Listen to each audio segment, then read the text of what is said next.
Selamat datang di saluran kami, tempat setiap cerita mengajarkanmu sesuatu yang baru.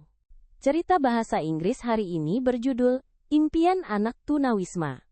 Ini tentang seorang anak lelaki muda yang tak memiliki apa-apa, tapi memiliki impian yang terlalu besar untuk diabaikan. Saat kamu mendengarkan, cobalah fokus pada ekspresi, frasa, dan pola kalimat dalam bahasa Inggris. Kamu bisa belajar pelafalan, intonasi, dan gaya berbicara alami melalui cerita. Mari kita mulai perjalanannya. The morning air was crisp, and the sky wore a dull gray coat. People bustled through the crowded street, their eyes fixed on their destinations. Udara pagi terasa sejuk, dan langit mengenakan mantel abu-abu kusam. Orang-orang bergegas di jalan yang ramai, mata mereka tertuju pada tujuan masing-masing. Amidst the hurried crowd sat a boy on the sidewalk, his back leaning against the cold brick wall of an old bakery. His clothes were worn and thin, his shoes mismatched, and his face smudged with dirt.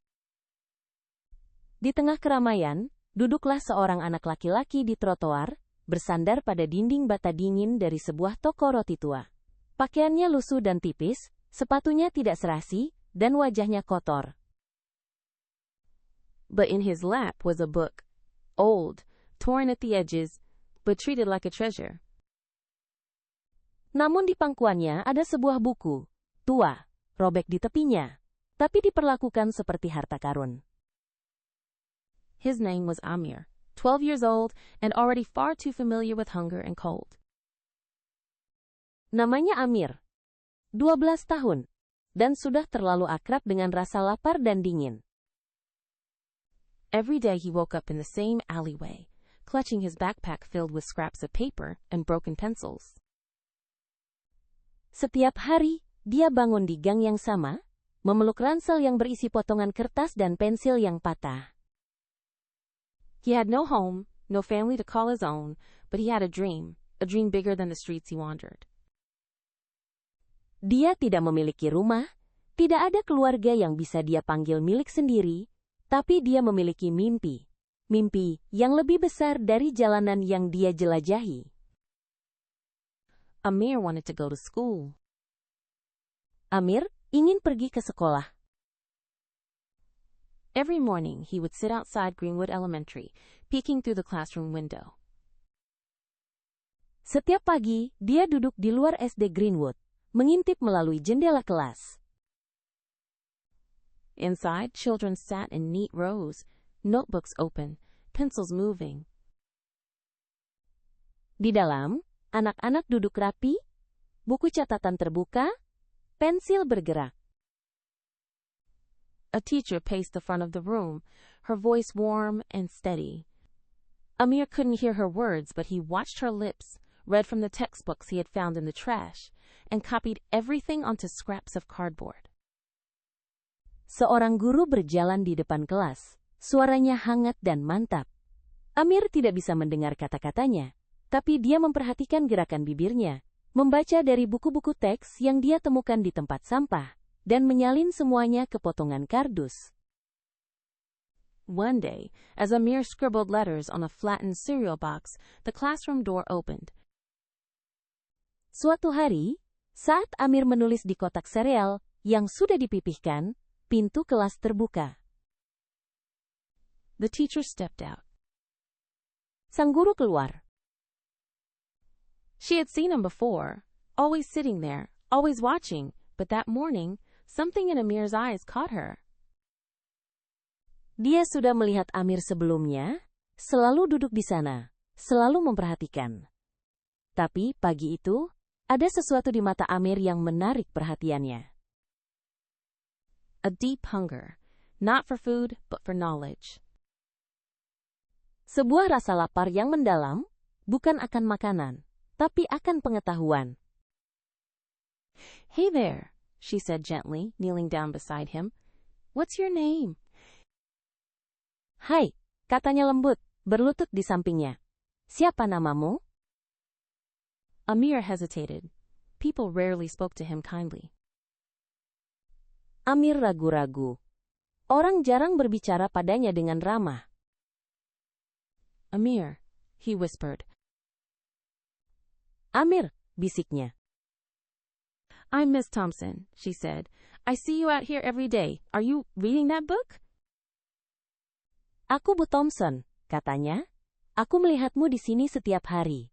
Apa kamu membaca buku itu? Amir nodded shyly. It's a math book. I found it near the trash. It's old, but I like numbers.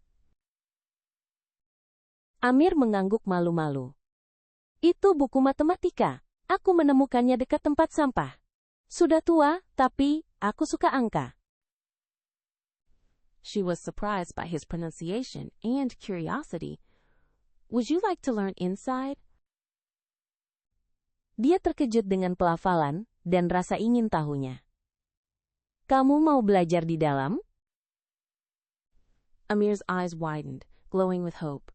Can I? Even if I'm homeless? Mata Amir membesar, bersinar penuh harapan. Boleh?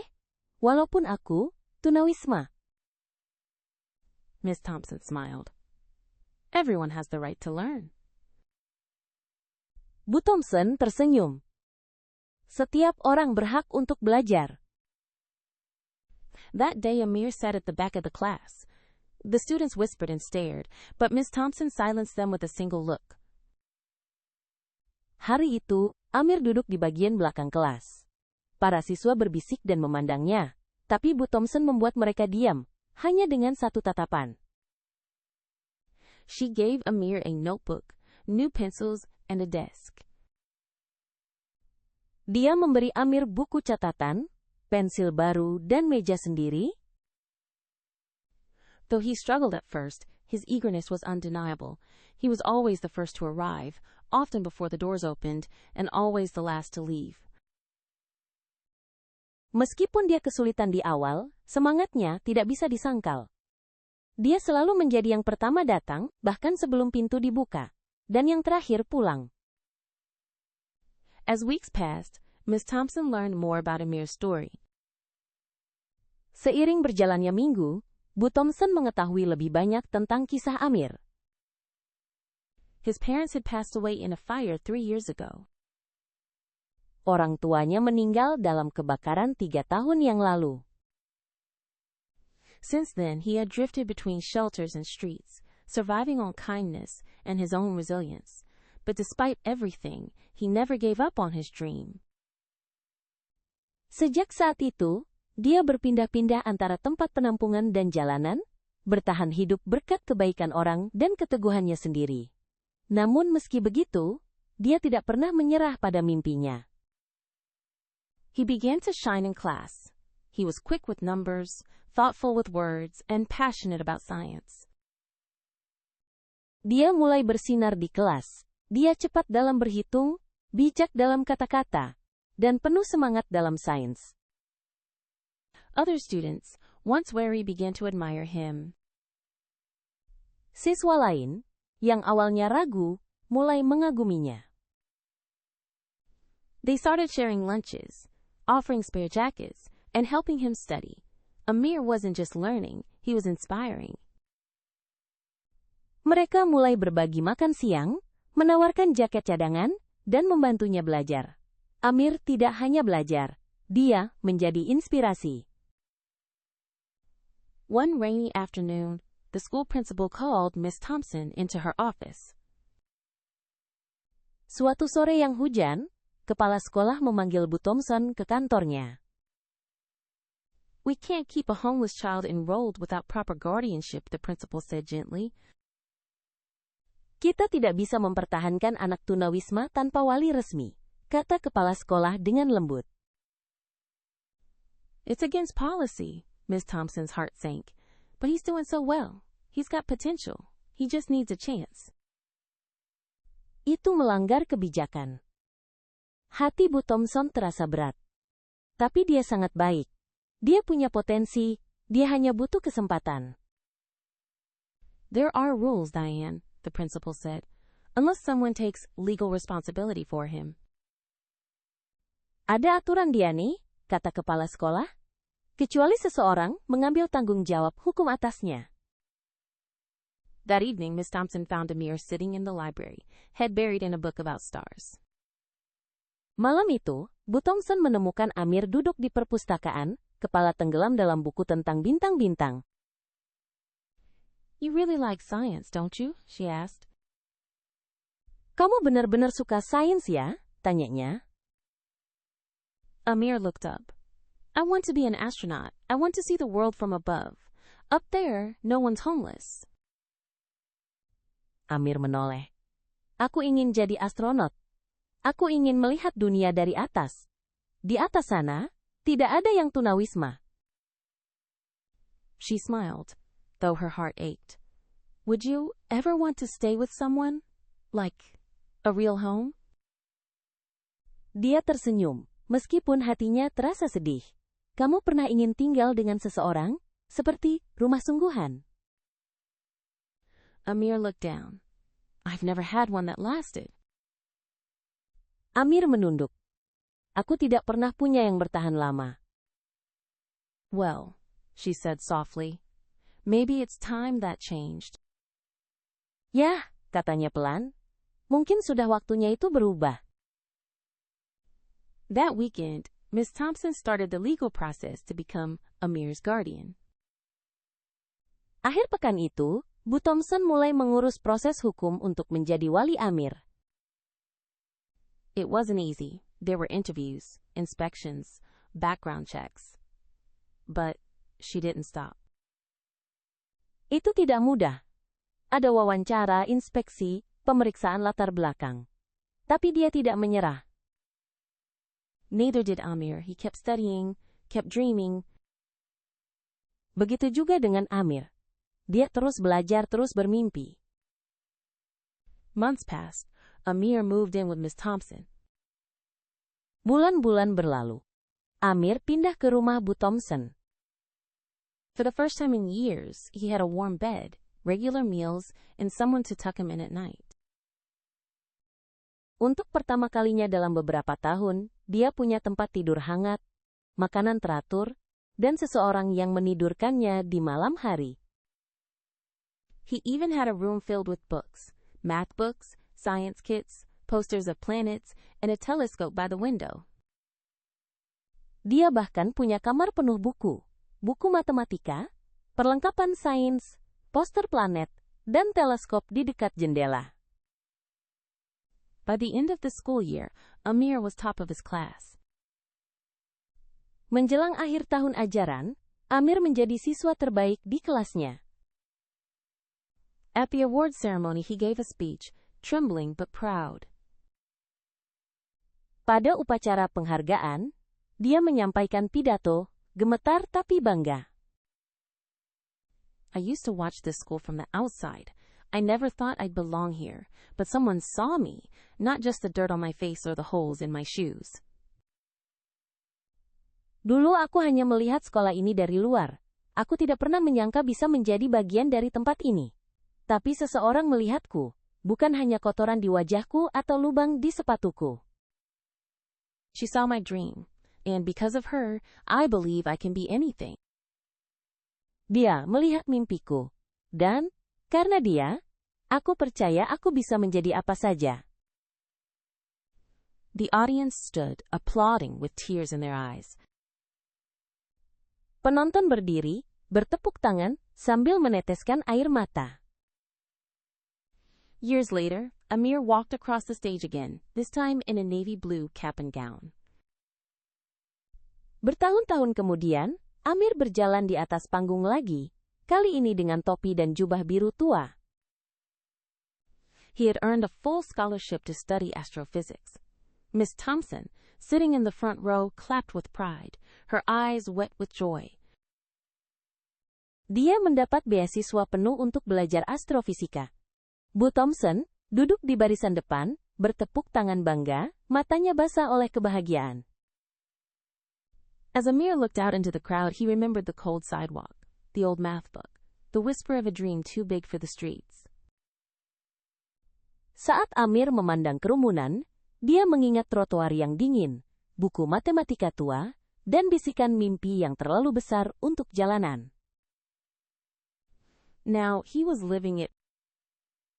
Sekarang, dia sedang mewujudkannya.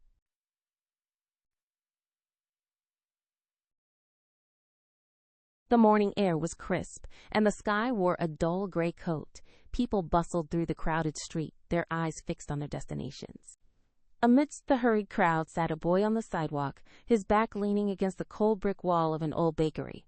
His clothes were worn and thin, his shoes mismatched, and his face smudged with dirt. But in his lap was a book, old, torn at the edges, but treated like a treasure. His name was Amir, 12 years old and already far too familiar with hunger and cold. Every day he woke up in the same alleyway, clutching his backpack filled with scraps of paper and broken pencils. He had no home, no family to call his own, but he had a dream bigger than the streets he wandered. Amir wanted to go to school. Every morning he would sit outside Greenwood Elementary, peeking through the classroom window. Inside, children sat in neat rows, notebooks open, pencils moving. A teacher paced the front of the room, her voice warm and steady. Amir couldn't hear her words, but he watched her lips, read from the textbooks he had found in the trash, and copied everything onto scraps of cardboard. One day, as Amir scribbled letters on a flattened cereal box, the classroom door opened. The teacher stepped out. She had seen him before, always sitting there, always watching, but that morning, something in Amir's eyes caught her.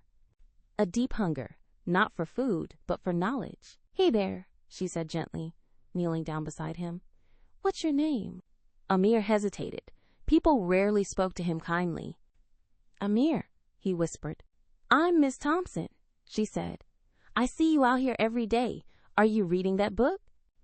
Amir nodded shyly. "It's a math book. I found it near the trash. It's old, but I like numbers." She was surprised by his pronunciation and curiosity. "Would you like to learn inside?" Amir's eyes widened, glowing with hope. "Can I? Even if I'm homeless?" Miss Thompson smiled. "Everyone has the right to learn." That day, Amir sat at the back of the class. The students whispered and stared, but Miss Thompson silenced them with a single look. She gave Amir a notebook, new pencils, and a desk. Though he struggled at first, his eagerness was undeniable. He was always the first to arrive, often before the doors opened, and always the last to leave. As weeks passed, Miss Thompson learned more about Amir's story. His parents had passed away in a fire 3 years ago. Since then, he had drifted between shelters and streets, surviving on kindness and his own resilience. But despite everything, he never gave up on his dream. He began to shine in class. He was quick with numbers, thoughtful with words, and passionate about science. Other students, once wary, began to admire him. They started sharing lunches, offering spare jackets, and helping him study. Amir wasn't just learning, he was inspiring. One rainy afternoon, the school principal called Miss Thompson into her office. "We can't keep a homeless child enrolled without proper guardianship," the principal said gently. "It's against policy." Miss Thompson's heart sank. "But he's doing so well. He's got potential. He just needs a chance." "There are rules, Diane," the principal said, "unless someone takes legal responsibility for him." That evening, Miss Thompson found Amir sitting in the library, head buried in a book about stars. "You really like science, don't you?" she asked. Amir looked up. "I want to be an astronaut. I want to see the world from above. Up there, no one's homeless." She smiled, though her heart ached. "Would you ever want to stay with someone? Like a real home?" Amir looked down. "I've never had one that lasted." "Well," she said softly, "maybe it's time that changed." That weekend, Miss Thompson started the legal process to become Amir's guardian. It wasn't easy. There were interviews, inspections, background checks. But she didn't stop. Neither did Amir. He kept studying, kept dreaming. Months passed. Amir moved in with Miss Thompson. For the first time in years, he had a warm bed, regular meals, and someone to tuck him in at night. He even had a room filled with books, math books, science kits, posters of planets, and a telescope by the window. By the end of the school year, Amir was top of his class. At the award ceremony, he gave a speech, trembling but proud. "I used to watch this school from the outside. I never thought I'd belong here. But someone saw me. Not just the dirt on my face or the holes in my shoes. She saw my dream. And because of her, I believe I can be anything." The audience stood, applauding with tears in their eyes. Years later, Amir walked across the stage again, this time in a navy blue cap and gown. He had earned a full scholarship to study astrophysics. Miss Thompson, sitting in the front row, clapped with pride, her eyes wet with joy. As Amir looked out into the crowd, he remembered the cold sidewalk, the old math book, the whisper of a dream too big for the streets. Now he was living it. Terima kasih telah mendengarkan Impian Anak Tunawisma. Kami harap cerita ini menyentuh hatimu dan membantu meningkatkan kemampuan bahasa Inggrismu. Jangan lupa untuk mendengarkan ulang dan menirukan kalimatnya agar bisa berbicara seperti penutur asli. Dan ingatlah, seperti anak dalam cerita, kamu mungkin memulai dengan sedikit, tapi jika terus belajar, kamu akan menjadi lebih kuat setiap hari. Jika kamu menikmati cerita ini, silakan like, subscribe, dan bagikan kepada teman-temanmu. Akan ada lebih banyak cerita dengan ekspresi bahasa Inggris yang kaya segera hadir di saluran ini. Sampai jumpa lagi. Terus belajar, terus bermimpi.